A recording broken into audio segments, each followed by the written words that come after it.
Hello guys, तो आज આપણે બનાવવાની છે મસ્ત મજાની ભેળ। તમે જો ગાઈસ આપણે સેવ ઉમરા લઈ લીધા છે અને આજે બનાવવાની છે મસ્તીની ભેળ બનાવવાની છે। અહીંયા આપણે જો ટમેટા સુધારી નાખ્યા છે, લીલા મરચાં સુધારી નાખ્યા છે અને ડુંગળી પણ સુધારી નાખી છે। હવે એમાં નાખી દઈશું આપણે બાલાજીની વેફર। અને જો ગાઈસ બાલાજીની વેફર નાખી દીધી છે અને હવે એમાં નાખી દઈશું આપણે ટમેટા અને પછી નાખી દઈશું ડુંગળી ને લીલા મરચાં। આજે બનાવવાની છે મસ્ત મજાની ભેળ। પછી એમાં નાખી દઈશું થોડુંક આપણે મીઠું। હવે એમાં નાખી દઈશું થોડુંક લાલ મરચું। તમે જુઓ ગાઈસ, હવે થોડુંક લાલ મરચું નાખી દઈશું આપણે।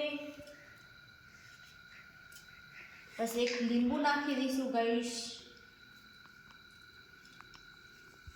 तो जो गाइस આપણે એક લીંબુ નાખી દીધું છે, લાલ મરચાં નાખી દીધા છે, બધું નાખી દીધું છે। હવે ઉપરથી આપણે નાખી દઈશું ધાણા। તો તમે જો ગાઈસ લુક જુઓ ખાલી, આનું બહુ મસ્ત લુક થઈ ગયું છે। અને હવે આપણે નાખવાની છે એમાં ચટણી। તમે જો ગાઈસ હવે એમાં ચટણી નાખી દઈશું ને પછી કરી દઈશું એને મિક્સ મસ્ત મજાની।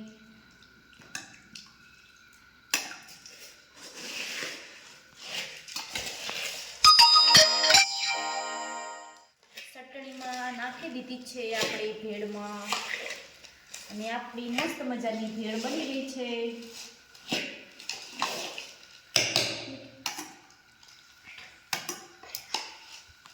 તો જો ગાઈસ આપણી બહુ મસ્ત મજાની ભેળ બની ગઈ છે। તો તમને કોને કોને ભેળ ભાવે છે તે કમેન્ટ કરી દેજો। આપણને તો શિયાળામાં ભેળ બહુ જ ભાવે।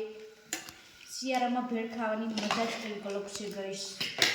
તો હવે આપણે ઉપરથી થોડા વધારે ધાણા નાખી દઈશું। તમે જો ગાઈસ આનું લુક જુઓ કેવી મસ્ત મજાની ભેળ બની ગઈ છે। તો તમને કને કને ભેળ પસંદ છે તે કમેન્ટ કરી દેજો। આપણાને તો ભેળ બહુ ભાવે। અને તમે જુઓ ગાઈસ મસ્ત મજાની આપણી ભેળ બનીને કમ્પ્લીટ થઈ ગઈ છે। અને આપણી ફેસબુક આઈડીમાં નવા હોય તે ફોલો કરી દેજો। અને હવે આપણે ભેળને ટેસ્ટ કરી લઈએ કેવી બની છે। દેખાવમાં તો બહુ મસ્ત લાગે છે અને ખાવામાં પણ બહુ સ્વાદિષ્ટ બની હશે। બાય, મળીશું નેક્સ્ટ વિડીયોમાં।